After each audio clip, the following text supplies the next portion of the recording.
Alors, on va démarrer. Donc, on est par un chat Baalotecha, on est dans le 12e chapitre, Pasouk Aleph. Vatedaber Myriam. Donc, a dit Myriam, vers Aaron et Aaron, ben Moshe, à propos de Moshe, Alodot Aïcha, à propos de la femme Akushite, deux couches, ça veut dire la couche d'Éthiopie, on va dire. Asha Lakar, qui Isha Kushit Lakar, qu'il avait épousé, car une femme Kushite il a épousé. Bon, on a du mal à comprendre. Rashi explique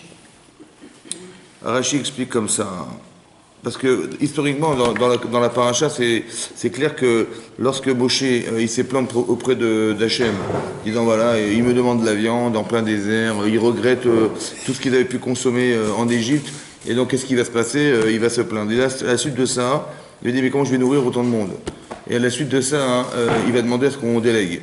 Et donc on va nommer 70 sages. Et en dehors de ce camp-là, en dehors des camps, il y a deux personnes qui ont prophétisé, Eldad ou Medad. Deux personnes qui ont prophétisé, deux prophètes. Et sur ce, alors là-dessus, c'est Rashi, le passage de Rashi. Vatedaber Myriam. Alors le Rashi se trouve dans la colonne de gauche, 4e ligne, c'est marqué en gras, Vatedaber Myriam ve Aaron. Parce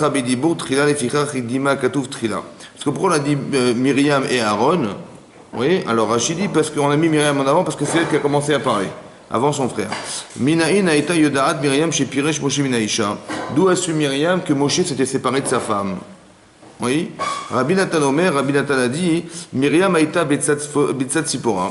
Parce que Myriam se trouvait proche de Sipora, Bécha, chez Nehemar, lorsqu'il a été dit dans la Torah, les Moshe Eldad ou Medad Mitnamim Bal Machane.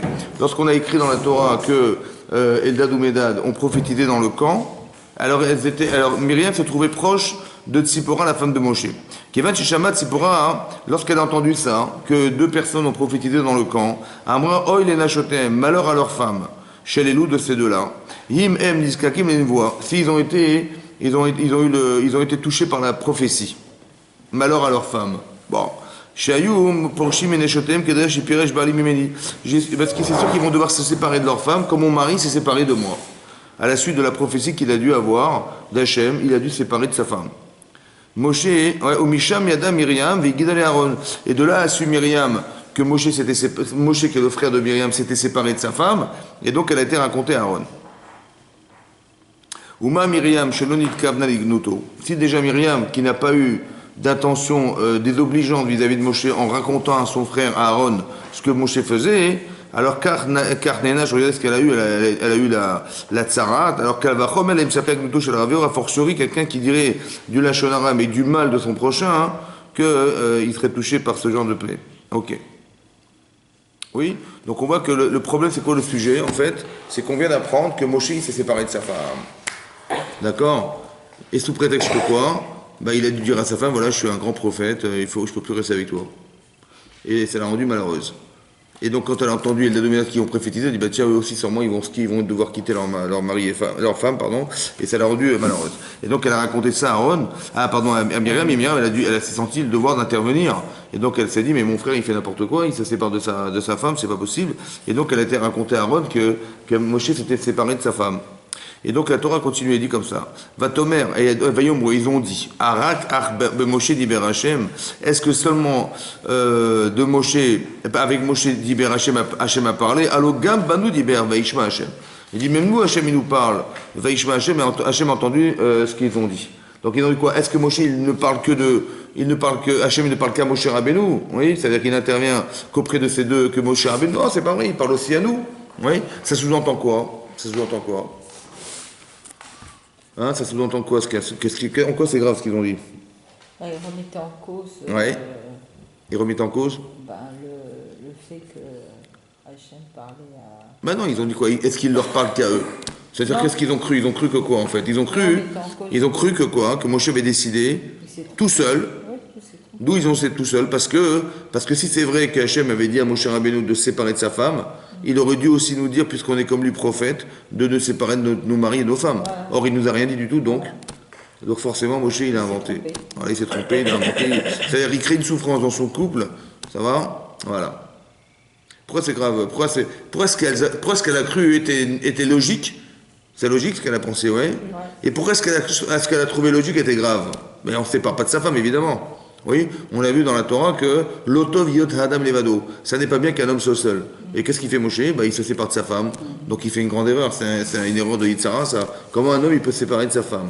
Oui, sous prétexte, au contraire, plus il est prophète, plus il est Gdoucha, plus il devrait s'associer à elle, et là on voit l'inverse. Donc ils se sont dit, il est en train de faire une erreur gravissime là. Et le problème, c'est que Moshe, c'est le repère de toute l'Israël. Donc c'est que si on voit Moshe se séparant sous prétexte de prophétie, alors tout le monde on va tomber dans une incohérence. Alors, qu'est-ce qui se passe? D'autant plus que le père de Myriam avait déjà fait. Voilà, il a fait cette même erreur. Ouais. Et donc c'est ça qui va peut-être aussi, pousser Myriam à vouloir intervenir. Mais ce qui est marqué ensuite, on continue la phrase. Et c'est marqué, on tourne la page, donc Pasuk Gimel. Veya ish Moshe, et l'homme Moshe. Anav Meod était très humble. Mikol était l'humble, le plus humble de tous les hommes de la terre. Ouais. Mikol Adam, Asher Alpene Adama, qui se trouvait sur la surface de la terre. Ouais, le seul passage où on nous dit dans la Torah que Moshe était humble, c'est là qu'on le dit. Ça va? C'est là qu'on nous fait savoir que Moshe était l'homme le plus humble de tous les hommes. Ok, en quoi il était le plus humble de tous les hommes? En quoi le fait que quoi? Rachidi, c'est quoi Anav? Shafel Vesavlan.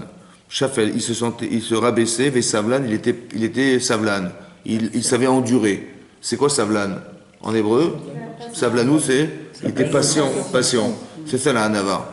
La Hanava, c'est quoi l'humilité? Comment on pourrait traduire l'humilité? Comment ça se traduit chez vous d'être humble?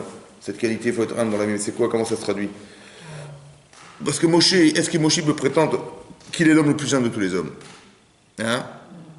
Bah, si lui le dit, c'est que là, il est pas. Ben, c'est marqué dans la Torah, il ne va pas se mentir. Est-ce que de ce moment, c'est pas de la fausse modestie? Il peut le dire ou pas? Oui. Hein, il peut ou pas? Non. Pourquoi il peut pas? S'il le dit, ça veut dire qu'il est orgueilleux. Ben non, il dit ce qu'il est. Il est humble. Que de dire ce qu'on est, c'est. C'est savoir être à sa place. Eh ben, il y a marqué Rachidi Savlan. Mais Il est patient. Il est patient. Les autres, ils peuvent le dire, mais lui, il ne peut pas dire ça de sa part, sinon ça veut dire qu'il manque. Il manque de quoi? Bah, Est-ce que de dire que votre mari est chef d'entreprise, ouais. c'est de l'orgueil? Ou c'est une... Non, c'est. Là, il dit je suis un humble. Je sais que je suis humble. En quoi c'est l'orgueil de dire qu'on est. Hein? C'est un trait de caractère. Il dit que voilà, si quelqu'un est intelligent, il dit je suis intelligent. En quoi c'est l'orgueil? C'est un état de fait de quelque chose qui est vrai. Si quelqu'un il est humble, il a de l'humilité, j'ai de l'humilité. Mais c'est pas Moshe qui le dit, non, c'est Hachem qui le dit. Mais est-ce qu'il peut dire, c'est quoi l'humilité? C'est ça que je veux savoir. C'est quoi l'humilité? C'est quelqu'un qui sait se mettre en retrait. C'est-à-dire quoi se mettre en retrait? Ça veut dire. C'est connaître sa place. Par exemple ici, ce qu'elle a dit sa sœur, c'est un affront ou pas? Bah oui. Elle a dit mais tu inventes des choses. Oui. Bon, il a inventé quelque chose lui? Non. Bon, il aurait pu intervenir, il aurait pu se mettre en colère. Pourquoi? Parce que c'était vrai. Parce que c'était faux. Ce qu'elle Non, a mais dit. d'un côté, il a vraiment. Attendez, je vous explique un truc. Moshe Rabbeinu, il est la représentation de la Torah sur la terre. Bon, mais quand on égratigne un peu cette image, c'est pas lui qu'on égratigne, c'est la Torah qu'on égratigne. Donc il aurait pu dire à sa sœur, écoute là, ça va pas là, Parce que, je vous explique le problème. Si elle est prétexte que, finalement, Hachem ne nous a pas dit de nous séparer de nos maris, ni de nos femmes, hein, et on est pourtant des prophètes comme lui, hein, ça veut dire quoi? Ça veut dire que Moshe, il invente des choses. Ouais. C'est gravissime. Hein, parce que la Torah, elle est transmise de Moshe, d'Hachem à Moshe. Oui. Et donc, s'il invente des choses, c'est qu'il invente des choses. Peut-être que ce qu'il a dit dans la Torah, c'est très grave ce qu'elle a fait. Vous comprenez que c'est très grave? Donc, il pourrait s'énerver ou pas? Ouais. Il pourrait s'énerver. Anav, vous avez compris? Anav. Quand quelqu'un il arrive à ce niveau-là, c'est ça qu'il est le plus humble de tous les hommes. C'est-à-dire qu'il est savlan, il supporte ce qu'il entend. Comment il arrive à supporter ça? Parce que c'est Hachem qui le dit à travers Myriam. Hein? Parce qu'il sait que c'est. Ok, c'est Myriam qui le dit, mais c'est Hachem qui le fait dire. Il sait que... Ah non, non. Comment est-ce qu'il le fait dire? C'est faux ce qu'elle a dit. Hachem, il va leur... Oui.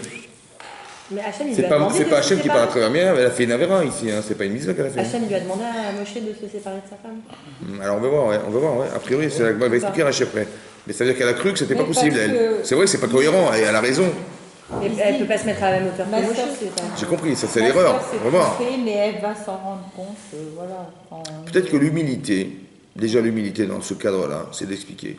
Attendez, qu'est-ce que je vais lui dire à ma soeur? Voilà, je suis Moshe, qu'est-ce que je vais lui dire? Je suis pas comme toi. Ouais. Mais d'un autre côté, peut-être ça veut dire aussi que tout ce que Moshe il est, il sait bien que c'est pas lui en fait. C'est grâce à qui? C'est grâce à Hachem. Donc lui, il est d'une transparence incroyable. Il n'est même pas touché par ce qu'il entend, quoi. Bah ouais. C'est-à-dire qu'il n'a même pas une once comment vous dire, il n'a même pas une once de frustration. Il dit, comment tu oses parler de moi comme ça? Mais ça veut dire que quand on ose dire, mais comment tu oses parler de moi, ça veut dire qu'il y a un contraste entre ce que je sais, ce que je suis, et ce que tu racontes qui est faux sur moi. Et ça me vexe. Mais tout ce que je suis, mais c'est vrai que je me suis développé, c'est vrai que je suis devenu Moshe Rabbeinu, mais j'aurais jamais pu atteindre ce niveau-là sans qu'Hachem puisse me permettre de l'atteindre. Donc qu'est-ce que je suis finalement? Vous avez compris? Je ne suis que la somme des choix que j'ai faits et qui m'ont permis, grâce à Dieu, d'être ce que je suis. Donc je suis quoi finalement? Ben, je suis que la résultante de ce qu'Hachem a décidé, m'a permis d'être. Donc qu'est-ce que je suis en final? Ben, je suis rien. Je suis rien que ce que Hachem m'a permis d'être. Il n'y a rien de moi dans l'histoire. Vous comprenez? Tu fais des efforts, mais quand tu évolues, mais l'évolution, c'est vrai que tu as fait le choix mais l'évolution, elle vient d'Hachem. Si tu as évolué, tu as grandi dans ta façon que tu as comprendre, ça vient d'Hachem. Donc tout ce que tu es, la somme de ce que tu es, les expériences, c'est Hachem, et le résultat, c'est Hachem. Donc tu n'es que le produit d'un résultat. Lequel? Ben, ton choix. Donc elle est où ta parcelle d'existence dans tout ça? Pas grand-chose. C'est ça peut-être la hanava de Moshe Rabbeinu, c'est d'avoir conscience que tout ce que tu es, tu n'as pas de vexer, puisque de toute façon, ça n'est que le résultat de ce qu'Hachem a décidé que soit. Vous avez compris ça? On a quand même le libre arbitre de bien agir ou pas. Bien sûr. Mais est-ce que je vais me vexer? C'est ça que j'explique. Si quelqu'un vous insulte, Un être humain normal. ah bah oui, mais c'est ça un âme Nicole Adam. Vous avez compris la différence? Et aussi- Et peut-être que c'est ça la conscience qu'on doit avoir dans la vie, c'est de dire, de toute façon, à qui tu parles. Et aussi, peut-être que les arguments qu'il allait avancer à sa sœur Ouais. n'auraient pas convaincu sa sœur. Si, il aurait convaincu, mais ça ne te dit pas. Qu'est-ce qu'il va dire à sa sœur? Il va dire, mais on n'a rien à voir tous les deux. Il va devoir dire ce qu'a dit Hachem. Pourquoi vous croyez que c'est Hachem qui va intervenir? Parce qu'il ne peut pas intervenir. Bah oui. Ça veut vous rendre compte qu'il y a deux façons de réagir dans la vie. Soit je me vexe et j'interviens, mais ça va être catastrophique. Soit, dans ces cas-là, il n'y a rien à faire. Il faut laisser Hachem faire. Vous avez compris? C'est incroyable. Mais regardez ce qui est marqué. Hein? Un peu en doute la relation privilégiée qu'avait Moshe avec Dieu. Ah, C'est-à-dire elle que- ne remet pas en doute, Elle ne non? remet pas, mais c'est-à-dire que c'est le seul prophète qui était en contact direct avec Dieu. Ah, ça, c'est ce qui va marquer après. Regardez, je continue le texte. Il y a marqué Pasuk Dalet. Vayomer Hachem, Pitom. Il a dit subitement. El Moshe, Ve'el Aaron, Ve'el Myriam. Est-ce que vous pouvez parler à trois personnes en même temps? Non, mais Hachem, il peut. Mais Pitom, c'est quoi Pitom? Subitement. Il aura parlé subitement. Tseu Sholosh Techem, Elohel Moed. Il a dit sortez tous les trois de la tente d'assignation. Yesou Sholosh Techem, ils sont sortis tous les trois. Alors, c'est-à-dire quoi ils sont sortis subitement? Oui. Alors, Rashi explique comme ça. Pourquoi subitement? Rashi, Pitom. La première ligne dans Rashi. Vous voyez, Nigla Aleem Pitom. Il s'est révélé à eux subitement. Em Tmeim Bederech Eretz. En vérité, à ce moment-là, Aaron, il était avec sa femme et Myriam était avec son mari. Ouais. Donc ils ont demandé à se laver les mains à ce moment-là. Chez Yafé Asa Moshe Maché Piresh Minaïcha. En fait, qu'est-ce qu'il a fait Hachem?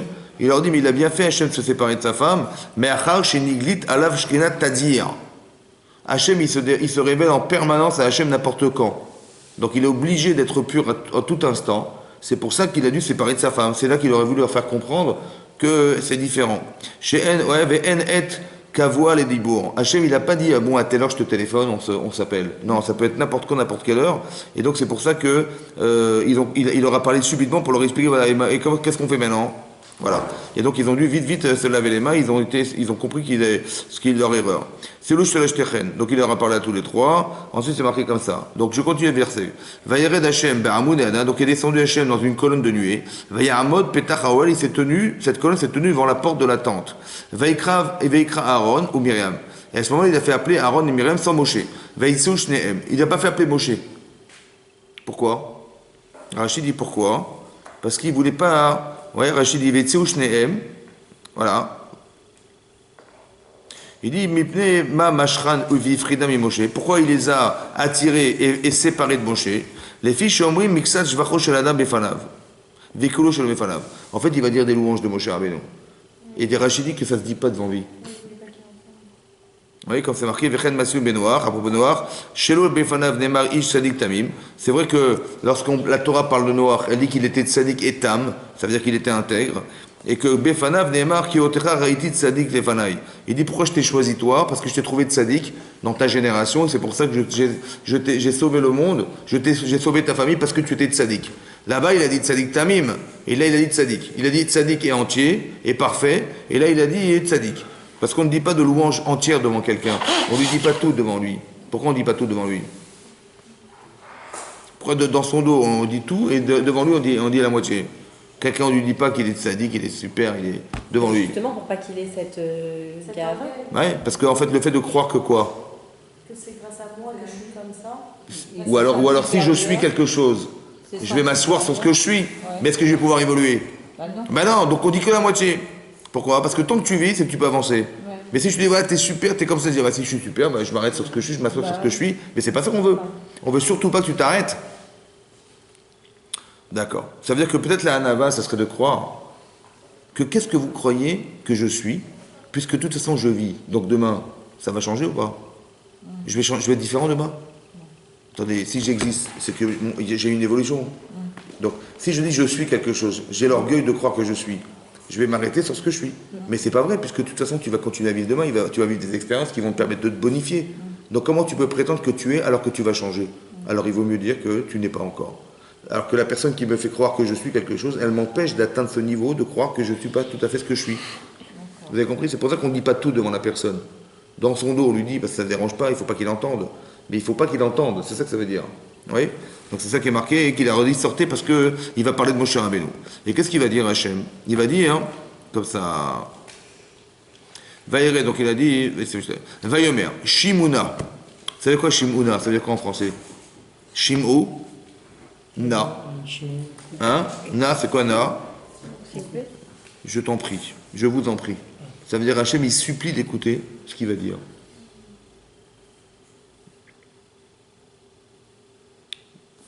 Shimuna Devarai, écoutez mes paroles. Je vous en prie, écoutez ce que je vais vous dire. Il aura fait kavod. Pourquoi il aura fait kavod? Pourquoi il aura dit na? Pourquoi il a dit je vous en prie, écoutez-moi? Pourquoi? Parce qu'il ne va pas leur dire des trucs très agréables. Ouais? Mais comment est-ce que ça s'accepte quand on entend quelque chose qui n'est pas agréable? Non. Alors qu'est-ce qu'il faut faire pour que ça s'entende? Demander la permission. Il faut demander avec kavod. Ça veut dire que je vais te dire un truc qui ne va pas te plaire. Hein. Mais je te respecte. Et si je te respecte, tu vas l'entendre. Mais si je ne te respecte pas, tu ne l'entendras pas. Maintenant, Hachem, il dit Shimuna, je vous en prie, écoutez ce que je vais vous dire. Mais il va parler à des gens qui ont fauté. Ouais. Il va parler à Myriam et à Aaron qui ont fauté. Un qui a dit de la Shonara et l'autre qui a accepté de la Shonara. Ouais, elle a dit de la médisance sur son frère et l'autre, et Aaron, il a écouté la médisance. Pourquoi il parle Bekavod?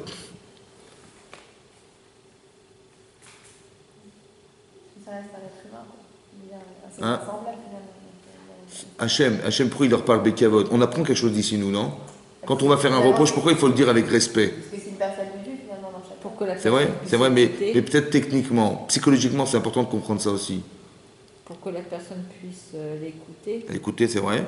Et puis, Mais comment je la vois si je la respecte? Mais elle est rachat, la personne en face de moi. Comment je peux la respecter parce qu'elle n'est pas en adéquation avec la Torah? Moi, je sais ce que c'est que la Torah. Et je vois que la personne a fait du lachon hara. Comment je vais respecter une personne pareille si, sincèrement, je respecte la Torah? Comment je vais faire? voilà, si une personne... Hein? Comment je vais faire? Hein? Dans chacun, finalement, on peut toujours. Voilà. Parce que, est-ce que c'est la vraie personne ou c'est la fausse personne? C'est la fausse. Est-ce que c'est la vraie ou la fausse que j'ai en face de moi? C'est la fausse. Elle fait du lachon hara. Donc elle s'est trompée. Ouais. Mais c'est pas elle en vérité, c'est pas possible, parce qu'elle n'est pas censée en dire. Non. Donc qu'est-ce que je lui propose de faire? D'être la vraie Je respecte pas ce que tu es. Je respecte ce que tu aurais dû être. Et c'est pour ça que je te parle gentiment. Parce que j'ai envie de t'amener à penser que tu n'es pas celle que tu crois. Alors je suis obligé de te respecter. Vous comprenez? Quand tu fais un reproche à quelqu'un, pourquoi tu dois te calmer? Parce qu'en vérité, elle s'est trompée, la personne. Elle a fait du lachon hara. Elle a cru que Moshe, il s'était séparé de sa femme pour des raisons XY. Mais en fait, c'est l'Yitzhara qui l'a trompé. Puisqu'elle a fait d'Avera. Donc je dis, mais tu t'es trompé. Mais j'aurais tellement aimé que tu sois la personne qui ne va pas se tromper. Ou qui va remettre. Ou qui va. Je vais essayer d'approcher chez toi la capacité à pouvoir te retrouver autrement. Mais si je parle de frontal avec la personne, en lui disant ce qu'elle n'est pas, elle va refuser d'être la vraie personne. Alors je l'invite à être Shimuna et Devarai. Écoutez, je vous en prie, ce que je vais vous dire. Vous avez compris? Voilà. C'est un peu comme on avait dit dans la paracha de Bereshit là-bas, oui, quand Hachem il s'adresse à Caïn, parce que quand Hachem il refuse le korban de Caïn et il accepte celui d'Evel, il a marqué, il a eu honte, comme il s'appelle, Caïn. Venaflou panav, il est devenu blême. Vaïcharaf, il s'est mis en colère. Ça va? Il a marqué Vaïcharaf, Venaflou panav. Il s'est mis en colère, et parce qu'il a vu que Hachem il a créé le korban de son frère et pas le sien, et il est devenu blanc comme ça, il est blanc. Alors Hachem lui dit, mais lama charaf. Hachem lui dit, mais pourquoi tu t'énerves? Lama naflou panecha. C'est la pire des questions, quoi. C'est-à-dire que tu me refuses mon offrande, et après tu t'étonnes que je m'énerve. Bah évidemment, je m'énerve parce que tu m'as fait la honte d'avoir accepté celle de mon frère, et pas la mienne. Et pourquoi t'as pas pris la mienne? Qu'est-ce que je t'ai fait? Donc je m'énerve. Ça va, c'est pas juste, on va dire. Et Hachem me dit, mais pourquoi tu t'énerves? Ben je m'énerve parce que tu m'as refusé mon korban. Et je m'énerve, et je suis blême parce que tu m'as fait ça devant mon frère. Donc c'est quoi la question d'Hachem? C'est quoi la question d'Hachem? Pourquoi tu t'énerves? Ben je m'énerve. Hein? Comme attends, tu vas chez quelqu'un, on t'invite à la maison chez quelqu'un, tu viens avec des fleurs, un beau bouquet comme ça, et le type il te prend les fleurs des bras, il dit merci pour les fleurs, il ouvre la poubelle, il les jette dedans. Voilà. Il dit mais va rentrer, je vous en prie. Attendez, je vais pas compris. Tu vas t'énerver ou pas? Hachem, on lui fait une offrande, et qu'est-ce qu'il fait Hachem? Il la regarde même pas.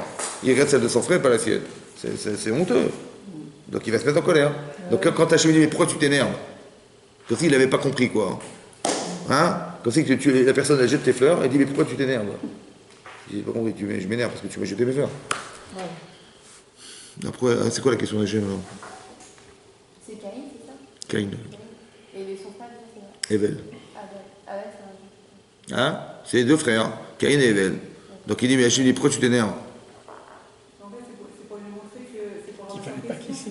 C'est pour qu'il se questionne, pourquoi tu l'as, ça fait longtemps qu'il y a une raison, mais pourquoi il a fait ça à Hachem. Alors, si je lui pose la question pourquoi tu t'énerves, qu'est-ce qu'il va me dire? Il va me répondre quoi? Je lui pose avec Caïn, pourquoi tu t'énerves? Oui? Mais Hachem il s'adresse à qui en vérité? Il s'adresse à celui qui a fauté ou celui qui est cohérent derrière? Celui qui est cohérent derrière. Hein? À ce côté, c'est celui qui a fauté, il dit, mais attends, j'ai pas compris, si je m'énerve, c'est parce qu'il y a une raison que je m'énerve. Mais elle est fausse, la raison. Donc je ne m'adresse pas à lui, en fait. Je m'adresse à qui? À celui qui aurait dû ne pas s'énerver. Et je lui pose à lui, mais pourquoi tu t'énerves? Alors il va me répondre, je m'énerve parce que tu m'as refusé mon korban. Mais c'est qui, moi, qui a refusé ton korban? C'est qui?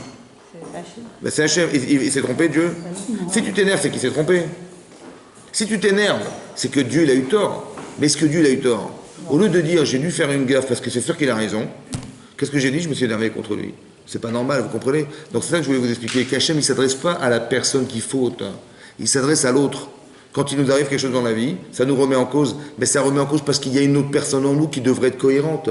Et c'est à elle qu'on s'adresse. Quand tu étudies la Torah, tu as une lucidité qui te permet de voir que c'est faux. Que tu as été, par exemple ici, quand elle était avec son mari Myriam, et tout à coup Hachem il l'appelle. Il dit, oh vite, Netsuetadeim. Tout de suite elle a compris, oh là là, j'ai fait une gaffe.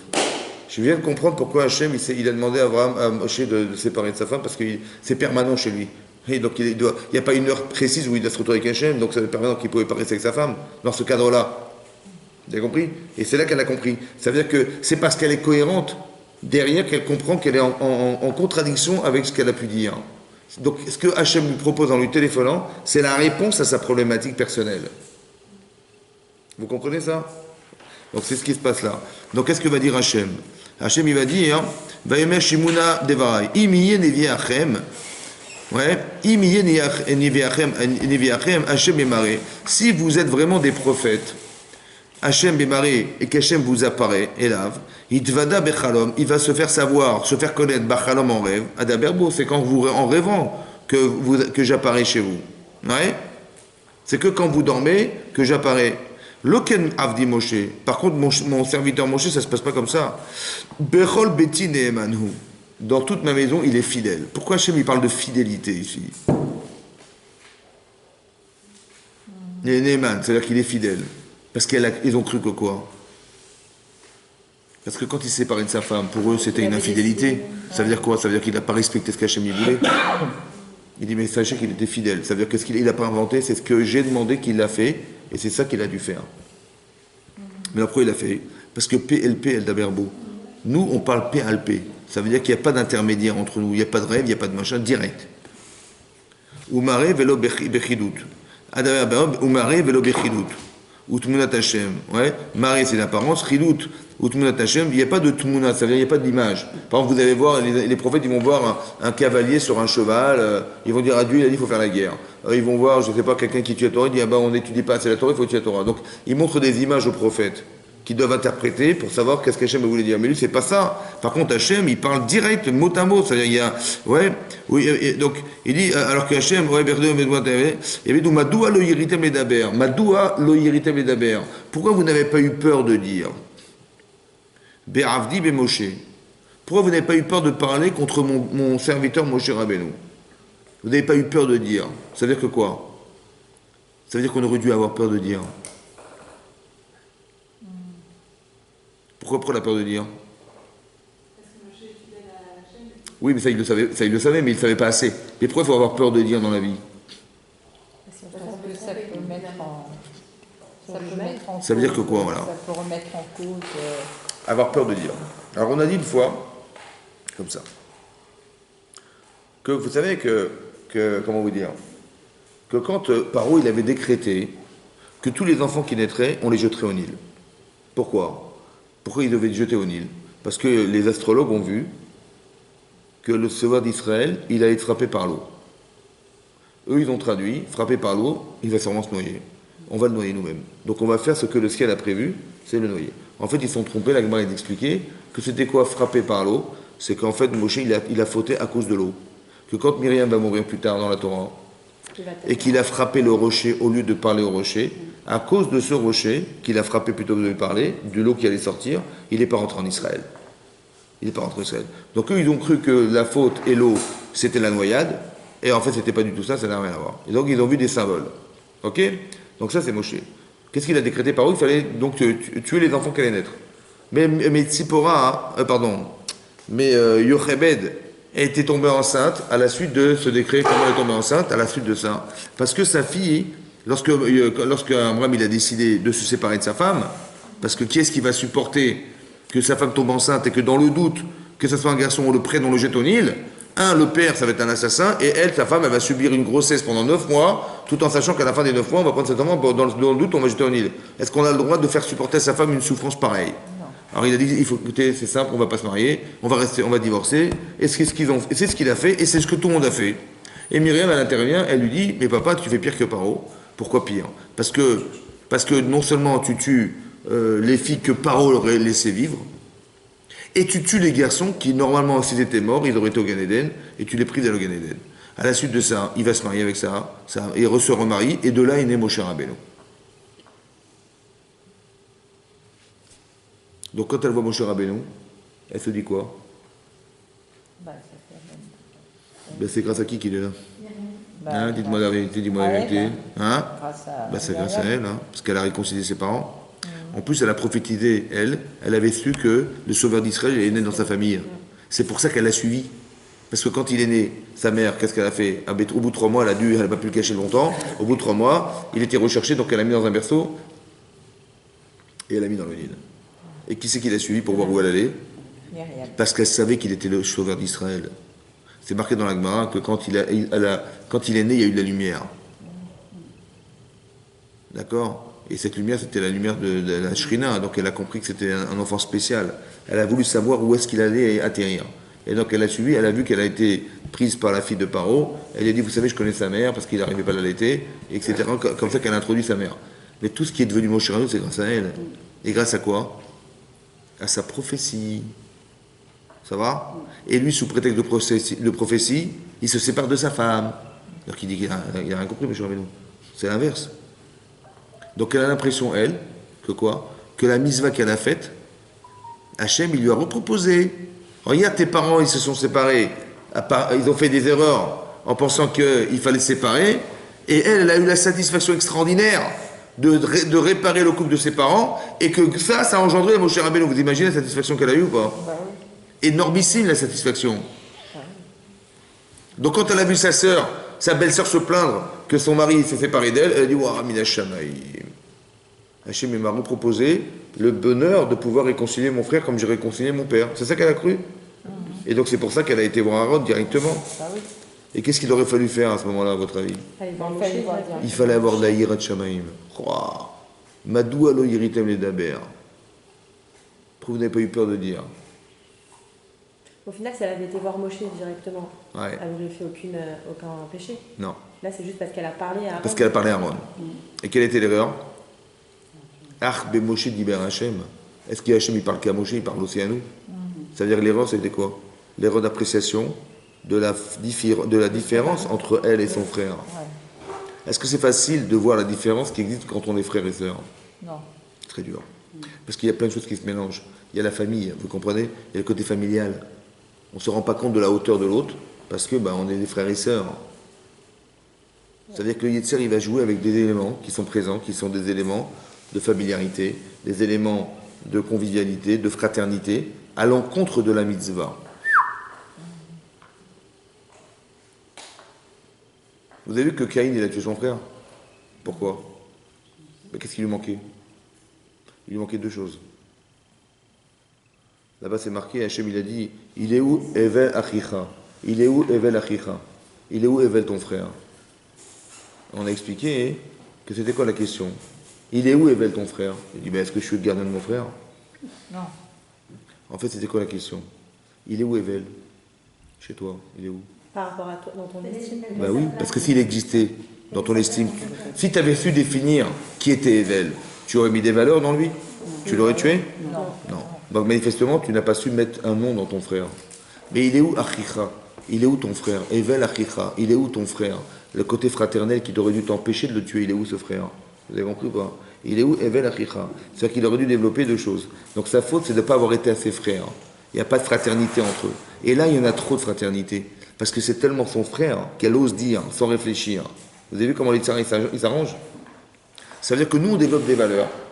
On développe des valeurs de fraternité, on développe des valeurs de franchise, des valeurs de... Mais ça peut se retourner contre nous si on n'est pas capable de croire qu'on est peut-être absorbé par le plaisir de la mitzvah qu'on a faite un jour, et qu'on croit que ça se reproduit à l'identique, minash shamaim, alors qu'en fait ça n'a rien à voir, et donc on ne va pas réfléchir. Mais vous savez pourquoi on ne va pas réfléchir? Parce que si je réfléchis et que c'est différent, je vais être déçu ou pas? Et j'ai pas envie d'être déçu, donc je ne vais pas réfléchir. Et ça, c'est encore du Yetzirah, ça. Excusez-moi, comme je suis pas désolée. Ah. Peur de dire quoi? Elle n'a pas eu peur de dire. Alors c'est marqué joli le texte de la Torah. Madou lo yiritem le daber, be'avdi be'moshe. Comment ça fait que vous n'avez pas eu peur, voyant qu'il y a une différence évidente entre toi et lui? Pourquoi tu n'as pas eu peur de croire qu'il était différent et c'est ça qui justifie le fait qu'il soit séparé de sa femme? Ça veut dire quoi? Ça veut dire comme ça. Si vous étiez d'égal à égal, alors je comprends qu'il n'est pas lucide. Mais est-ce que tu es comme ton frère? Est-ce que toi tu montes sur le mont Sinaï, comment tu permets aux gens de vivre dans le désert pendant 40 ans à manger de la manne? Est-ce que tu es capable de les faire sortir d'Égypte? Tu es capable ou pas? Donc tu aimes bien que ton frère il est prophète comme toi, c'est vrai, mais pas au même niveau. Et cette différence de niveau, elle devrait peut-être justifier le fait que lui il ait pu te séparer de sa femme, que toi tu ne te sépares pas de ton mari. Alors pourquoi tu n'as pas eu peur de dire? Vous avez compris ce que ça veut dire ça? Ça veut dire qu'il faut être très prudent dans la vie. C'est qu'on développe des valeurs, mais des fois elles peuvent se retourner contre nous. Sous prétexte de fraternité, sous prétexte de convivialité, sous prétexte de familiarité, sous prétexte qu'on est des prophètes, sous prétexte qu'on a eu des satisfactions de mitzvot, sous prétexte de ce que vous voulez, le Yetzirah, il nous manipule en nous faisant croire, tu vois, ça se reproduit, de nouveau, tu as un mérite de folie, et vas-y, elle va raconter à son frère direct sans réfléchir. Ça veut dire qu'on apprend des choses importantes ici. Oui. C'est qu'on nous demande de faire des mitzvot, et donc de se construire dans les mitzvot, mais il faut faire attention d'avoir suffisamment d'Yirat Shamaim pour être capable d'analyser, est-ce que le désir que j'ai, qui est légitime, de faire la mitzvah, de sauver le couple de mon frère, est-ce que ça vaut la peine de croire que les raisons que tu as énoncées, elles sont vraies ou pas? Ça vient partir du principe comme ça. Quand vous ne savez pas, vous ne savez pas.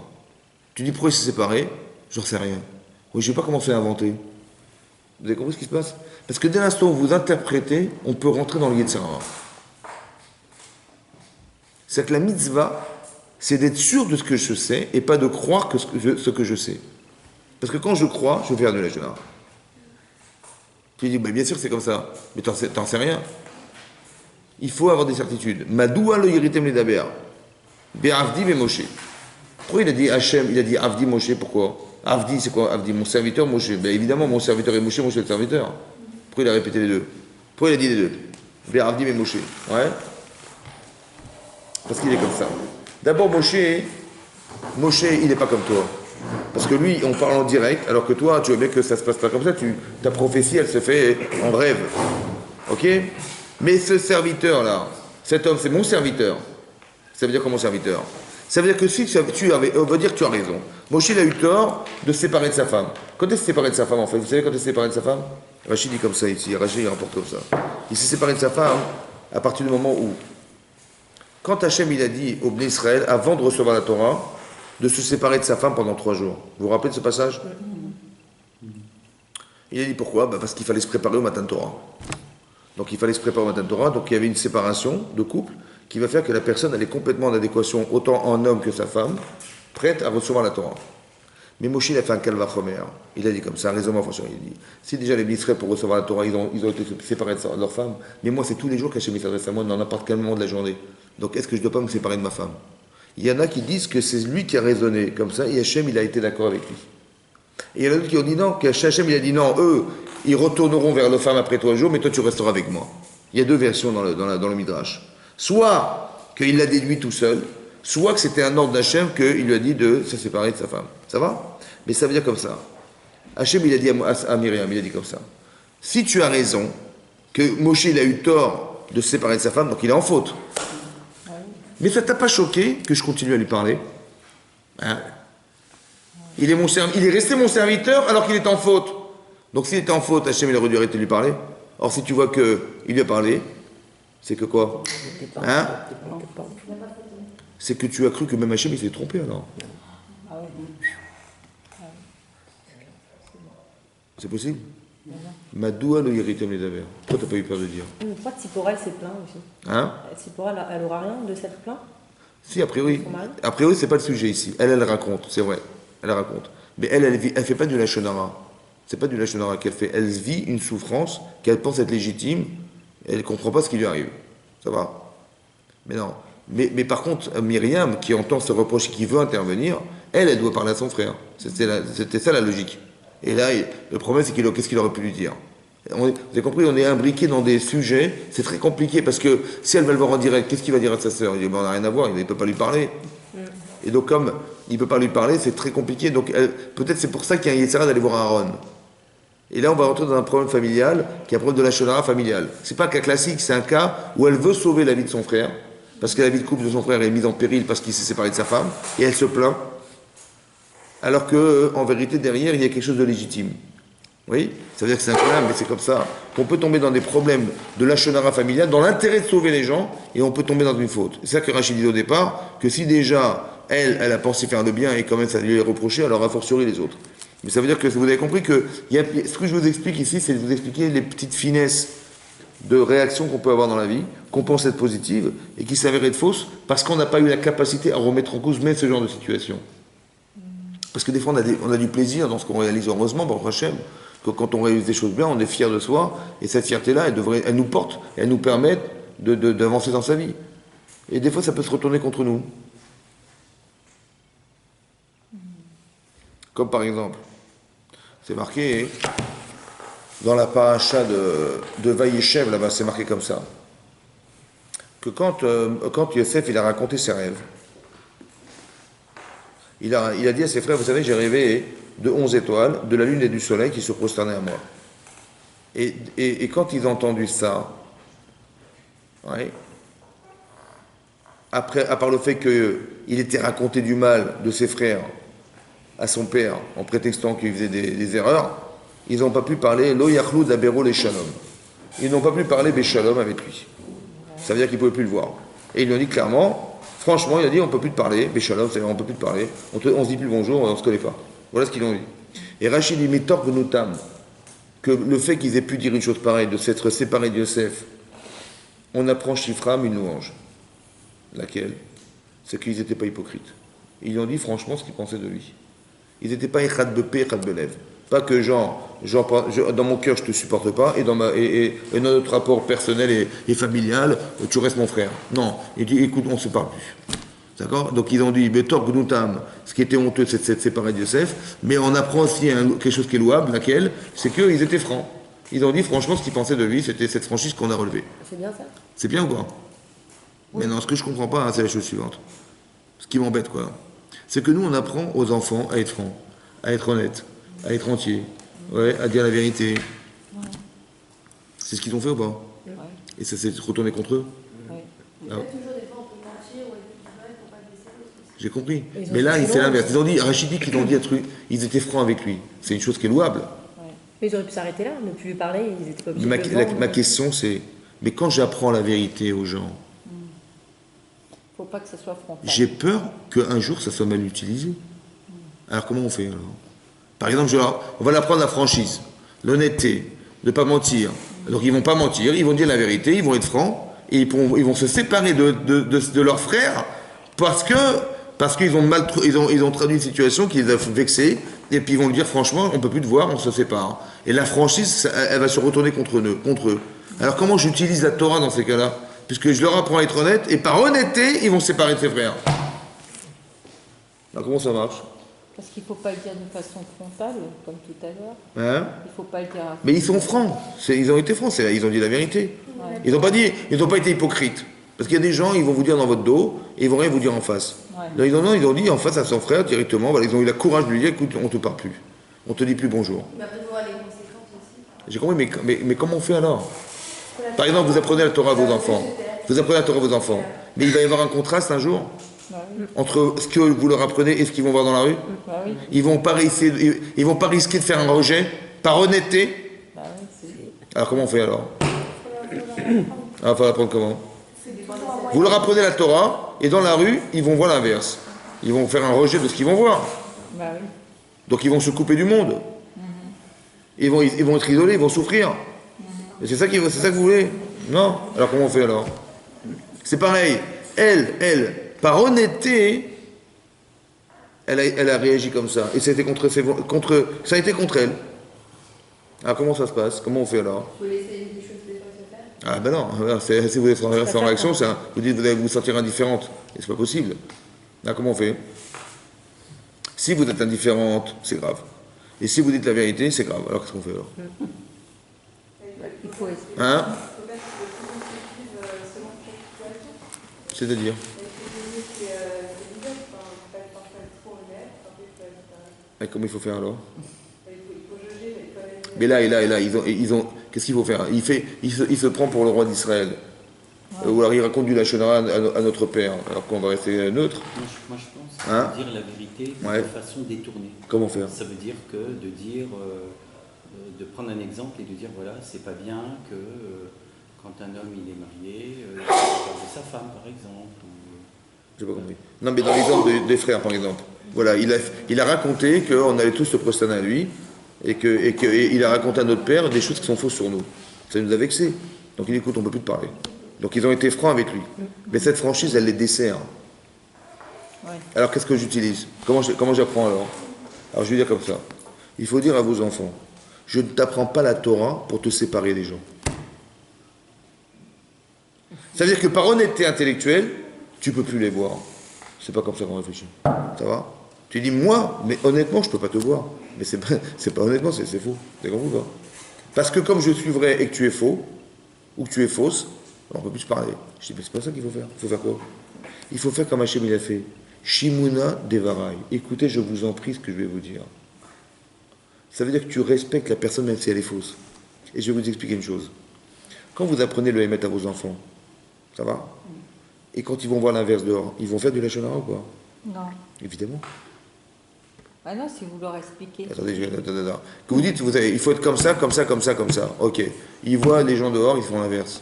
Ils vont dire, papa, mais regarde ce qu'ils font, ça va pas. C'est logique ou pas? Si vous dites, mais c'est la shonara que tu fais. Mais non, ça n'est que la conséquence de ce que tu leur apprends. Seulement, ils ne sont pas capables de mesurer la différence entre ce qu'ils savent et ce que les gens sont. Donc, ils vont forcément dire du mal. C'est exactement pareil. Yosef, il est tellement virulent dans la vérité que dès qu'il voit quelque chose de mal chez ses frères, il va raconter à son père. Mais c'est logique. Ouais.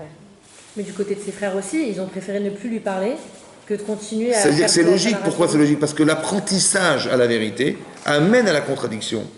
Mais comment tu la gères, la contradiction, maintenant? Alors je t'apprends que la contradiction, elle ne se gère pas comme ça. Elle ne se gère pas en disant la vérité, en disant que tu n'es pas à ta place, en disant que tu corresponds pas à ce que je suis et donc on se quitte. Non. C'est d'arriver à faire que la personne qui est en face de toi, elle puisse un jour être comme toi. Si toi tu es honnête et ça en face c'est pas vrai, si tu es dans la Torah ils ne le sont pas, tu dis ben, je vais essayer, je t'en prie, écoute mes paroles, écoute et essaie d'entendre que ce que je te propose. La Torah que j'apprends, elle ne va pas contre toi, elle va avec toi. Il ne faut pas que la Torah nous sépare. Comme tu dis, ben, la vérité, c'est que je ne peux plus te parler. Voilà. Honnêtement, je vais rester honnête avec moi-même et avec toi-même, je vais te dire la vérité, je ne peux plus te voir. Par honnêteté. Non, on t'a pas donné la capacité d'être honnête pour te séparer des gens. Par contre, tu peux penser que honnêtement, je sais que tu as un problème et je vais essayer de t'amener à penser que tu t'es trompé. Alors je vais essayer de t'amener à penser honnêtement que tu t'es trompé. Je t'amène. Est-ce que Yosef n'a pas fait la même erreur dans l'autre sens parce que, Laquelle? l'erreur, Exactement pareil, exactement pareil. il a fait une erreur. La même chose, la même chose. D'accord. C'est ça que je dis que c'est de l'apprentissage. Quand on est jeune, on apprend la Torah à nos enfants. Donc ils sont jeunes. La Barachi, il nous dit qu'il avait 17 ans la Torah. Donc c'est un jeune homme. Mais c'est normal qu'il va se tromper. C'est normal parce que s'il ne se trompe pas, c'est que ce que tu lui as dit, il n'a pas absorbé. Tu lui apprends la vérité. Et lui, comme ça, il voit des gens, il fait la vérité, ça ne le dérange pas. Bah oui, il faut tout pour faire un monde, c'est comme ça, c'est la vie. Je dis, attends, ça ne te dérange pas? Non, ça ne me dérange pas. Mais c'est-à-dire que la Torah, tu l'apprends pour toi, ça ne te dérange pas. Tu ne te sens pas contrasté entre ce que je t'enseigne et ce que tu vois. Mais il faut que ça te dérange. Ah, comment tu gères ce genre? Alors, il y a des gens, ils sont tellement émettes que dès qu'ils voient ça, ça les rend malades. Et il y a des gens émettes qui se disent les pauvres. Vous avez compris? Les pauvres, ils n'ont pas su. Les pauvres, ils n'ont pas été éduqués. Les pauvres, ils n'ont pas suivi cette formation. Les pauvres, ils ont. Et donc, je vais les aider à retrouver. Vous avez compris? C'est pas que la différence me dérange, c'est l'inverse. C'est que cette différence, elle me dérange dans le sens où, pas que je m'en sépare, mais j'essaie de corriger. Quand Hachem, il entend Myriam fait du Lachon Hara, il essaie pas de dire écoute, je te bannis, tu sors dehors. Il lui dit simplement tu aurais dû réfléchir autrement. Et c'est parce que tu penses mal que tu fais du Lachon Hara. Mais si tu avais pensé juste, c'est quoi penser juste? Mais tu n'as rien à voir avec ton frère. C'est ça qui est vrai. Et en plus de ça, si tu penses qu'il a eu tort de se séparer de sa femme et qu'il est en faute, comment ça se fait que moi je continue à lui parler? Ça veut dire que tu as supposé que moi aussi je me suis trompé, quoi. Parce que moi aussi je suis pas au courant qu'il s'est trompé. Vous avez compris ou pas? Mais tu me remets en cause. Est-ce que tu te rends compte de ce que tu dis? Vous avez compris? C'est pour ça qu'il faut avoir peur de dire. Parce qu'il faut être logique, comme si on devait on devait être sentimentalement touché par ce qu'on sait, et capable aussi de ne pas être victime de ce qu'on sait. C'est ça qui est compliqué dans la vie. Tu es maître, mais pas victime de ta vérité. Parce que si tu penses que tu es vrai, tu dis, mais moi, avec tout ce que j'ai solutionné mon père et ma mère, et il est grâce à moi, et tout ça, mais évidemment que c'est la vérité, c'est ça la vérité. Et donc elle va voir son frère et dire, regarde Aaron, Moshe, il fait n'importe quoi, il sépare de sa femme. Mais elle est sûre et certaine, elle est happée par le désir de lui sauver sa vie, parce qu'elle a eu ce plaisir un jour, et la satisfaction personnelle d'avoir solutionné le problème de ses parents. Et que grâce à ça, il est né. Vous imaginez le terrain comme il est fort là. Il va dire, mais vas-y, fonce, va faire ta mitzvah. Et c'est Hachem. Le Yitzhara, il a des périodes comme ça, il dit, mais cours, faire ta mitzvah, va raconter à ton frère. Alors que c'est faux. Pourquoi c'est faux? C'est pourquoi? Parce que tu ne sais pas ce qui s'est passé. Elle t'a raconté ta belle-sœur, et tu dis, mais comment il a pu se séparer d'elle? Vous avez compris? Et tu sais pourquoi? T'en sais rien. Et donc tu t'imagines qu'il a inventé. Et écoutez-moi bien, quand vous voyez que vous imaginez, il faut avoir peur. D'accord? Il vaut mieux dire, écoute, j'en sais rien. Et sa belle-sœur s'est plainte que Moshe s'est séparé. Je dis, ah, c'est vrai, c'est étonnant. Eh ben tiens, c'est vrai, c'est étonnant. Donc je sais pas, j'invente pas. J'invente rien. Je dis, ah, mais comment il a fait ça? Mais nous aussi, on est comme lui. On commence à inventer. Quand vous entendez dire ça, c'est que Yitzhara, il vous a bouffé. Parce que t'en sais rien. Il vaut mieux dire, écoute, je sais pas. Vous avez compris? Que de dire, ben oui, c'est comme ça, évidemment. Mais quand vous dites ça, vous êtes rentré dans une logique qui vous intéresse. Mais c'est pas dans cette logique qu'on rentre. C'est pas la vôtre, c'est la vérité, c'est pas la vôtre, c'est pas votre vérité qu'il faut détruire, il faut imaginer. Vous avez compris? Il faut avoir peur de dire. Ça veut dire qu'il faut avoir peur de penser et de croire. J'aurais dû avoir peur et j'aurais dû me dire, mais attends, est-ce que c'est vraiment ça? Est-ce que je suis pas en train de dire n'importe quoi? La hirat shamaim, à ce niveau-là, c'est ça que ça veut dire. D'avoir peur de dire. Ensuite, qu'est-ce qui s'est passé? Alors, ensuite, c'est marqué. Vas-y Moshe. Vaïcharaf Hashem, bam. Donc c'est marqué Vaïcharaf Hashem, bam. Oui, il s'est mis en colère Hachem contre eux, Vayeler et est allé. C'est quoi Bam? En eux, ouais, contre eux. Et Rashi avait dit, pas Rashi, c'est la Gemara dans Shabbat, elle dit là-bas, que Moshe, Aaron aussi est devenu lépreux. Les deux. Bam, c'est les deux, c'est eux. Ve'anan sar, mais à la Oel, donc il s'est retiré, comment dire, le Hanan, la colonne de nuit depuis la tente. Veine Myriam Metzorat Kachaleg. Et voilà que Myriam était Metzorat, elle était lépreuse, comme de la neige. Vaifen Aaron, elle Myriam, il s'est tourné Aaron vers Myriam. Veine Metzorat, il a constaté qu'elle était Metzorat. Donc on a l'impression du texte que lui il a rien eu et elle a eu. C'est vrai? La Gemara dit non, lui aussi il a eu. Pourquoi? Pourquoi il est devenu lépreux? Parce qu'il a écouté. Parce qu'il a accepté. Ouais. Il y a un issour de dire du Lachon Hara. Donc le Lachon Hara, c'est de dire, ouais, et celui qui l'entend, il a aussi fait une avéra d'avoir accepté le Lachon Hara. Si quelqu'un vient vous voir et vous raconte du Lachon Hara, il dit je suis désolé, je n'accepte pas ce que tu dis. Si tu veux me dire, tu n'as pas besoin de me dire moi, va lui raconter à l'autre. Ça va? Tu as raison? Vas-y, va lui dire à lui. Moi, je veux rien savoir. On n'accepte pas le Lachon Hara. D'accord? C'est pour ça que lui, quand il a accepté, ça paraissait cohérent. Il a accepté ce qu'elle a dit. Et lui aussi, il est tombé dans le piège de la mitzvah. C'est pas une mitzvah, mais alors il a été touché. Oui. Par rapport à la Shonara, quand on parle à quelqu'un, on ne peut pas prévoir ce qu'il va dire. Donc, des fois, on entend du mal de personnes. Et moi, quand on ne va pas prévoir, c'est pas grave. Parce que... voilà. Mais quand il a dit, maintenant, qu'est-ce que vous faites? Voilà, ce qu'il faut, la Shonara, c'est d'intégrer le message en d'accepter, mal d'une personne. D'accepter. D'écouter, c'est pas grave. Mais si on intériorise que cette personne-là, elle est vraiment comme on a parlé d'elle, ça fait partie de la Shonara. Exactement, c'est ça la Shonara. Mais c'est pas le fait d'entendre, parce que le fait d'entendre et de ne pas porter préjudice, ça sert à rien. Non, mais si je ne manifeste pas quoi que ce soit, c'est que je l'accepte. Parce que d'entendre, c'est quoi d'entendre? Si j'entends quelque chose et je dis rien, c'est que j'acquiesce. Mais il ne faut pas acquiescer.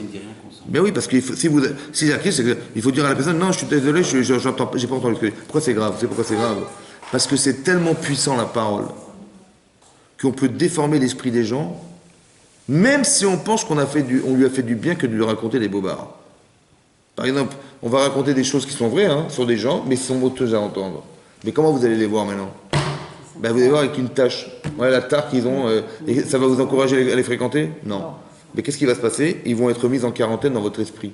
Et c'est ça qui se passe. C'est qu'on sépare les gens. C'est comme ça qu'on sépare les gens entre eux, en faisant du Lachon Hara. Ça va? Et donc, qu'est-ce qui va se passer? Elle va devenir lépreuse. Et donc, et comment ça se passe? Et donc, il est marqué, Vayomer à Aaron. Et surtout, Aaron va intervenir, El Moshe à Moshe. Bi Adoni, je t'en prie, mon maître. Il appelait Aaron son frère, son maître. Vous avez compris? Alors qu'il aurait dû l'appeler son frère. Vous avez compris? C'est ça la teshuva. Il a fait teshuva. Pourquoi il a fait teshuva? Parce qu'il a compris que son frère c'était autre chose. C'est très difficile ça. Alna tachet alenu chatat. Ne nous repose pas sur nous la faute. Asher no alnu. C'est quoi no alnu? Qu'on a été bête. Ve asher chatanu et qu'on a fauté. C'est-à-dire qu'il a dit de lui-même Aaron, et il a dit sur lui et sa sœur, on a été bête. Nous à nous, qu'on a été idiots. Parce qu'on n'a pas réfléchi. Asher chatanu et qu'on a fauté. Alna teib kamet, qu'elle ne soit pas comme une morte. Asher betseto mirechem imo, comme si qu'elle était sortie du ventre de sa mère. Viyachel chatzi besaro, et que la moitié de sa chair avait été mangée. Ça veut dire qu'il lui dit, mais écoute, c'est ta sœur. Elle est sortie du ventre de sa mère. Et tu peux pas rester différent à la souffrance de ta sœur.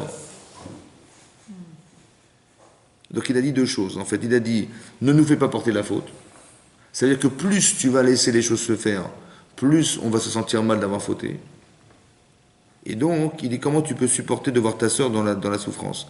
Al-Natei Kemet, elle ne soit pas comme une morte. Vous voyez, la Gemara dit là-bas dans Nedarim, vous voyez, que quelqu'un qui est Metzora, qui est lépreux, il est Chashif Kemet. Il est comme mort. Pourquoi quelqu'un qui fait du Lachon Hara, il est comme mort? C'est vrai que la lèpre, c'est une défaillance physique. C'est comme si la personne se dépérit. C'est ça la lèpre. Oui, la maladie. Ici, la maladie. Mais pourquoi il est comme un mort, quelqu'un qui fait du Lachon Hara, à votre avis? Parce qu'il est indifférent, finalement, il n'est pas, parce qu'il est constamment en train de... Parce qu'il met en C'est quoi vivre? C'est quoi vivre? C'est être sensible. Lui, il n'a pas la sensibilité. Il est sensible, il est sensible pour dire du mal, il est super sensible. Mais il dit du mal. Mais pourquoi il les met? Parce qu'il met en quarantaine. C'est quoi la mort? C'est quoi la mort? Ben, c'est être mis en quarantaine, mis à part, et puis être mis à part. Être isolé. Je pense que la mort, c'est l'isolation. C'est d'être isolé. Ça veut dire que quand on communique, on existe, et on fait exister, mais quand on dit du mal, en fait, on coupe les autres par la parole. La parole est communicative, donc elle permet de constituer un rapport à l'autre. Donc d'exister et de faire exister. Quand je parle à quelqu'un, il existe pour moi et je le fais exister en lui parlant. Si par exemple quelqu'un vous nigre, vous nargue, vous ne parlez pas à la personne. Et vous dénigrez. Ah non, mais vous nargue, carrément. Vous lui parlez, elle ne vous regarde pas. Ouais, comment vous vous sentez? Mais elle n'a rien fait, elle ne vous a pas regardé. C'est tout. Qu'est-ce qu'il y a? C'est pas grave. Non, elle m'a ignoré. Mais elle aurait dû me parler. Parce que moi, je la fais exister, elle aussi, elle aurait dû avoir le respect de me répondre. Elle ne m'a pas répondu. Donc pour elle, je n'existe pas, ça, c'est pas possible. Donc je vais m'énerver contre elle. C'est-à-dire parce qu'elle m'a rendu inexistant. Parce que le fait de communiquer, ça permet à l'autre d'exister. Mais quand je ne réponds pas à la personne, je l'ignore, elle est pour moi inexistante, elle se sent inexistante. Je n'ai pas le droit de faire ça. Donc vous avez compris que je communique. Mais si je dis du mal, c'est encore pire. C'est que je communique en disant du mal. Je vous communique une information qu'elle la personne, elle n'existe pas. Elle a des tas, il ne faut pas la fréquenter. Mais en vérité, moi je croyais que j'étais quelqu'un de vivant quand je disais ça. Mais en fait, je suis mort. Pourquoi je suis mort? Parce qu'en séparant de la personne, je me sépare d'elle. Et si je me sépare, alors est-ce que j'existe? Ben non. Mais c'est quoi comme Avera, ça, dans la Torah? C'est l'otaler rachil b'amecha. Tu n'as pas le droit de colporter du mal. C'est un passage dans la Torah. Il y a deux versets. Soit l'otaler rachil, un colporteur, c'est un rachel, c'est colporter. Qu'est-ce qu'il fait, monsieur? Il raconte. C'est comme un commerçant, il passe de maison en maison, il raconte. Mais si la personne elle ne colporte pas, mais elle est indifférente à toi, est-ce que c'est une Avera? Ah, bien sûr, c'est très grave. C'est la honte, il lui fait la honte. Ben, de ne pas respecter les gens, de leur faire honte, c'est très grave, bien sûr. Le Talmud des Chavur Barabim, Tamar, elle a préféré dire à Yehuda, écoute, si tu reconnais les signes, tant mieux, ouais, et sinon je préfère mourir. C'est-à-dire, elle a préféré ne pas lui faire honte, elle a préféré mourir que de ne pas lui faire honte. C'est tuer la personne que de lui faire honte. Donc, elle a préféré ça que lui faire honte. Mais ça veut dire que, ce que je veux dire par là, c'est que, pourquoi le Metzora, il est comme un mort? Peut-être que parce que le fait qu'il ne communique pas, le fait qu'il soit séparé, Yoshev Badad, Rouslama, qu'est-ce qui va se passer ici? Normalement, quelqu'un qui fait de la Shonara, on le prend, on le met dehors, en dehors des trois camps. On a expliqué une fois pourquoi. Parce que quand on met quelqu'un en excommunie, c'est de lui faire ressentir la souffrance qu'il a occasionnée aux autres. Pour qu'il ait la conscience de ce qu'il a fait, il faut qu'il le vive. Hein? Que lui le vive. Parce que quand il fait du lachon hara, qu'est-ce qu'il fait? Il dit, il sépare les gens de la communauté, par exemple. Voilà, c'est plus votre ami, c'est fini parce que voilà, vous avez entendu de lui qu'il a fait telle chose et telle chose. Il est pas respectable, il n'est pas fréquentable. Donc qu'est-ce que fait lachon hara? Il sépare les gens. Mais si je sépare les gens, c'est que je ne souffre pas de rendre seul. Je ne souffre pas de créer de la solitude parce que personne ne va aller le voir. Cette personne, ça y est, j'ai fait du lachon hara sur elle. Mais pourquoi je ne souffre pas de ce que je provoque? Parce que je ne sais pas ce que veut dire être seul. Je ne souffre pas d'être seul. Alors Hachem, qu'est-ce qu'il fait? Il dit, on te prend, on te met dehors. Donc comment tu te sens maintenant? Je me sens mal. Et bien cette souffrance, elle te construit ou pas? Bien sûr. Parce que maintenant que tu souffres de la solitude, tu vas comprendre qu'en disant du mal, tu crées cette solitude chez les autres. Et comment tu vas créer chez les autres ce que tu ne supportes pas toi-même. Donc des fois, la souffrance, elle construit. Ça va? C'est ça qu'Hachem il a voulu dire. C'est ça qui est maître. Que quand on est séparé, c'est comme Hachem il dit à Adam, l'auto viot levado. Donc on l'a compris, il faut qu'il se marie. Mais c'est pas seulement ça. C'est que l'auto viot levado. Ça n'est pas bon d'être. Ça n'est pas bon, ça veut dire que c'est pas vivant. Tu peux pas être seul. Et on voit qu'il y a marqué que Shemoum, le fait d'être seul, mais vient l'idée. La batala, mais des Shemoum. Quelqu'un qui fait rien de sa vie, il devient fou. Parce qu'on n'est pas construit pour être seul. On n'est pas construit pour exister soi-disant seul. Non, ta vie tu la partages, tu échanges, tu communiques, tu existes. Parce que tout ton... comment tu vas apprendre à te connaître? C'est grâce aux autres. Parce que la confrontation fait que dans tes midotes, dans ta faculté à ressentir, dans ta faculté à comprendre, mais s'il n'y a pas l'autre, tu ne connais pas. Comment tu vas apprendre à te connaître? Parce que dans la confrontation, tu dis je suis généreux, je ne suis pas généreux, je suis sensible aux autres, je ne suis pas sensible aux autres, est-ce que j'ai de l'empathie, pas d'empathie? Comment tu vas le savoir? Tu vas le savoir parce que l'autre existe. Donc ta vie n'a de sens que parce que l'autre existe. Mais si quelqu'un il est seul, mais il est mort. C'est pour ça que je lui fais un shonara, il est maître. Maintenant, donc il dit que tu ne vas pas laisser comme une maître, c'est ça qu'il a dit, ouais. Vaïsrak Moshe, donc il a prié Moshe, il a crié Moshe, l'Hachem, elle est mort. El na refanala. Elna, Dieu, je t'en prie. Refanala, je t'en prie, soigne-la. Et pourquoi il parle que de Myriam alors? Quoi? Et pas de Aaron? Aaron, ouais. Parce que ça n'a pas duré longtemps, la tsara de Aaron. Ça n'a pas duré longtemps. Celui qui écoute, il est moins puni que celui qui parle? Ouais, c'est-à-dire qu'il a, ouais, parce que là, elle a moins duré que la sienne. Parce qu'elle, c'est elle qui investit le Lachon Hara. Et donc il a dit, il a prié pour sa sœur. Soigne-la, ça veut dire quoi, soigne-la? Hein? Bon, est-ce qu'il a été écouté, Moshe? Qu'est-ce qu'il a dit, Moshe? Hachem a dit, Vayomer Hachem el Moshe, Ve'avia yarok befanea alot ikalet shivat yamim. Ouais. Il dit que Hachem il a dit à Moshe, Ve'avia yarak befanea. Si un père il crache au visage de son enfant, alot ikalem, ouais, elle aura honte. Shivat yamim, au moins 7 jours, elle aura la honte d'avoir été aussi humiliée que ça. Alors Tisaga shivat yamim yechus la machane v'achate asef. Alors qu'elle sort du camp pendant 7 jours et après elle reviendra. C'est beaucoup ou pas? Pourquoi 7 jours? 7 jours pourquoi? Alors justement, pourquoi 7 jours? Rashi dit comme ça. Regardez Rashi. Alors après c'est marqué, regardez Rashi, je continue la paracha. Oui. Vatisaga Myriam Michus la Machane Shivat Yamim. Donc effectivement, elle a été mise en quarantaine en dehors du camp pendant 7 jours. Ve'am lo nasa. Et le peuple n'a voyagé à Yasef Myriam. Jusqu'à ce que Myriam elle sorte de cette lèpre. Ve'achar nasaou. Et après le peuple. Donc qu'est-ce qu'ils ont fait? Ils l'ont attendu. Bon, qu'est-ce que dit Rashi? Regardez, Ve'am lo nasa. Avant-dernière ligne de Rashi. Le peuple n'a pas voyagé jusqu'à ce qu'ils aient attendu qu'elle se soigne. Disait à Kavod, Chilek, la Makom. Ça, c'est le Kavod, c'est l'honneur qu'Hachem lui a réservé à elle. Bishvil Sha'a, ouais, Sha'achat Shita'akva le Moshe Ksholech Leyor. Parce que quand Moshe Rabbeinu, il est parti, il a été mis dans le Nil, elle l'a suivi? Oui ou non? Oui. Elle lui a fait Kavod ou pas? Oui. Alors Hachem, il a dit, on va faire un Kavod. De 7 jours. Ils l'ont entendu pendant 7 jours. Ouais. Vous avez compris? Oui. Maintenant, d'où on sait 7 jours? Parce qu'il y a marqué comme ça. Il y a marqué Hachem, il est poked avon avot. Il se souvient des fautes des parents. Al shileshim al ribein. Jusqu'à la 3e et la 4e génération. Ouais. Il se rappelle des fautes. Par contre, il est notzer chesed. Il fabrique du chesed, de la bonté. La alafim. Par milliers. Mais non. C'est combien les milliers? Combien c'est? Minimum. Milliers. Combien c'est minimum? Milliers. À 2000. 2000, milliers, 2000. Et combien c'est la faute à la 4e génération et le chesed 2000. Donc c'est quoi l'échelle? Entre 4 et 2000 500 fois plus. De là, la Gemara elle dit que Midatova, une qualité positive qu'Hachem lui donne, elle est Merouba Mimedat pour un autre. Elle est beaucoup plus importante que les châtiments. De combien? 500 fois. Si on l'a attendu 7 jours, et que ça correspond à 500 fois plus que ce qu'elle a fait à son frère, ouais. Mais alors, ça fait combien d'heures ça fait combien d'heures 7 jours? 24 par 7, ça fait combien d'heures? 24 par 7. 168. Hein? 168. 24 par 7, ça fait 168 heures. 160. Hein? Comment? Ah, c'est marqué dans la paracha de Kitissa. Hachem, il se souvient des fautes de la personne jusqu'à la 4e génération de cette personne. Ça va? Par contre, pour le chesed qu'il a fait, jusqu'à alafim, milliers. C'est combien des milliers? C'est 2000. Donc on voit qu'il se rappelle du bien Hachem jusqu'à 2000 générations, 2000, et il se rappelle du mal jusqu'à la 4e. Oui?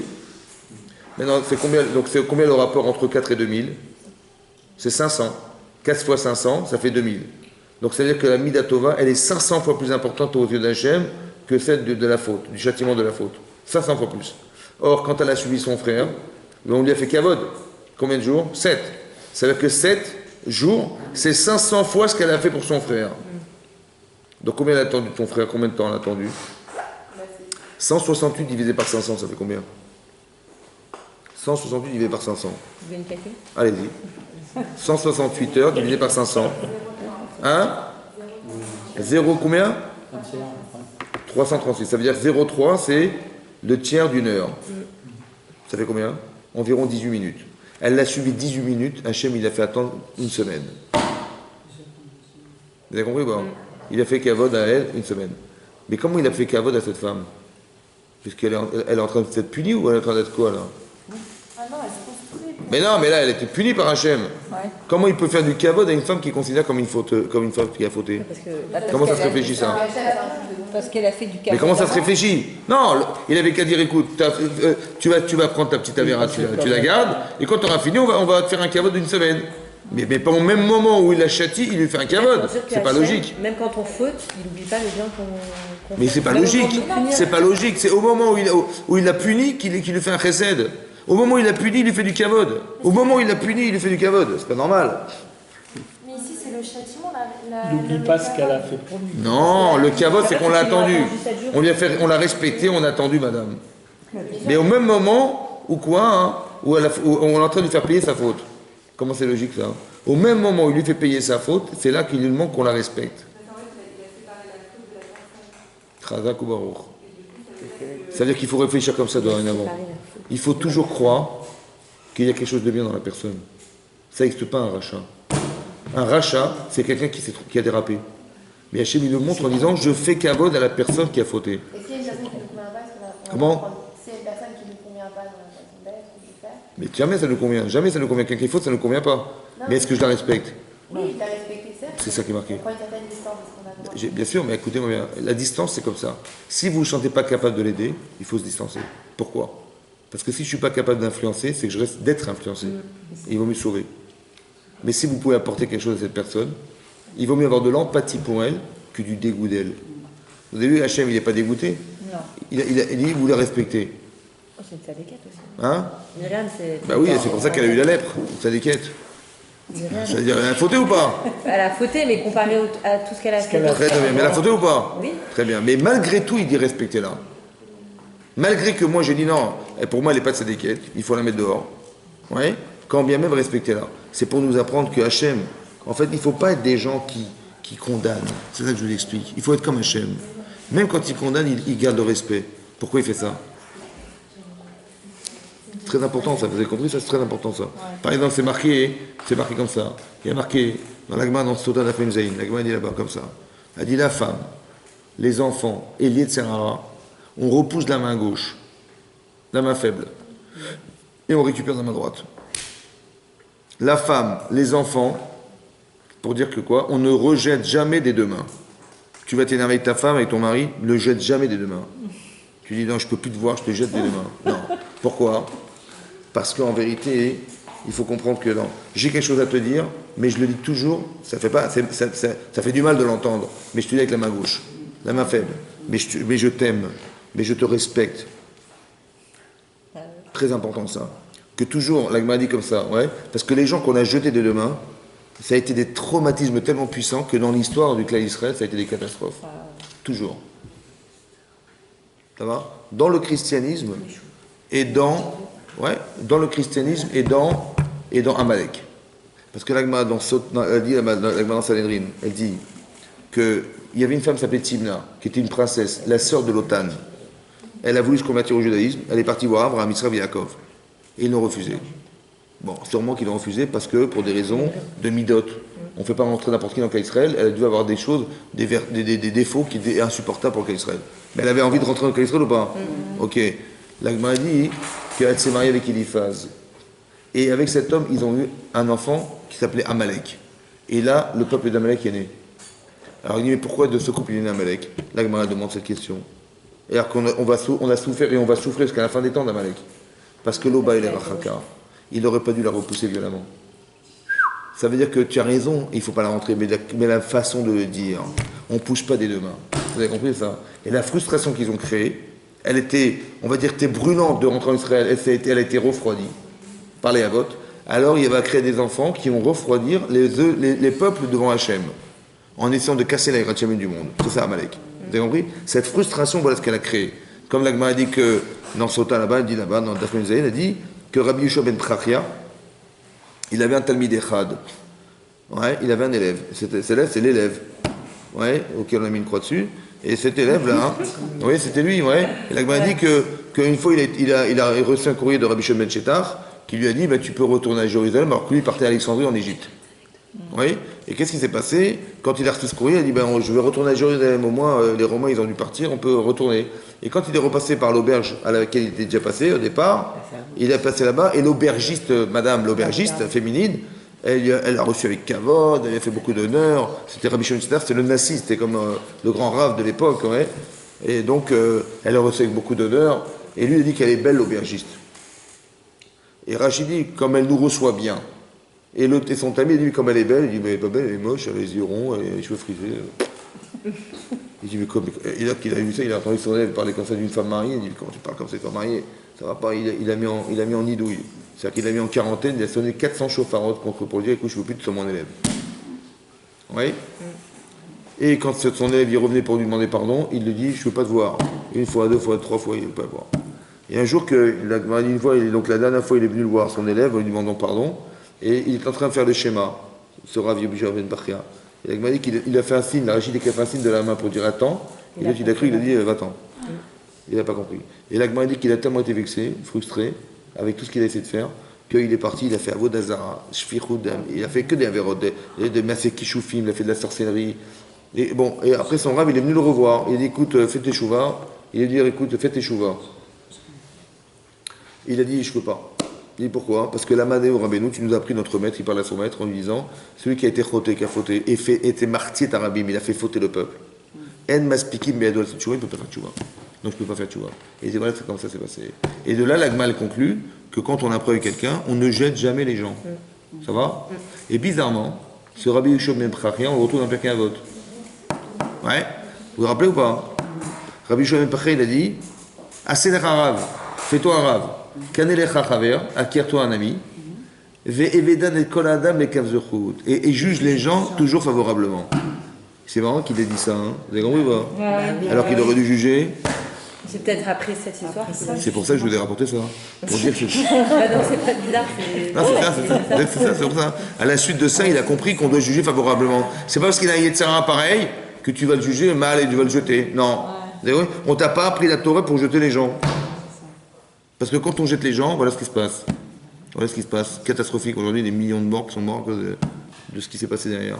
Vous avez compris? Il faut faire très attention. C'est pour ça qu'il faut tout le temps réparer, autant qu'il faut savoir dire. Mais si tu penses que tu as raison à 150%, il faut faire attention. C'est parce que tu as raison que tu te permets. Il faut respecter les gens. Ça va? On t'a pas donné la Torah pour l'utiliser pour te séparer des autres. Par contre, tu peux aider les gens. Donc tu peux comprendre le Yetzirah des autres.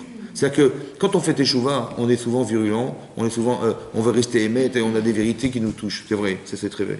Mais il faut faire attention de ne pas en être victime. Et il faut être capable de dire non, cette Torah-là, je ne peux pas l'utiliser contre les autres. Et donc il faut faire en sorte qu'avec un peu de maturité, on se rend compte que si on tombe dans ça, c'est qu'on tombe dans des avérotes, évidemment.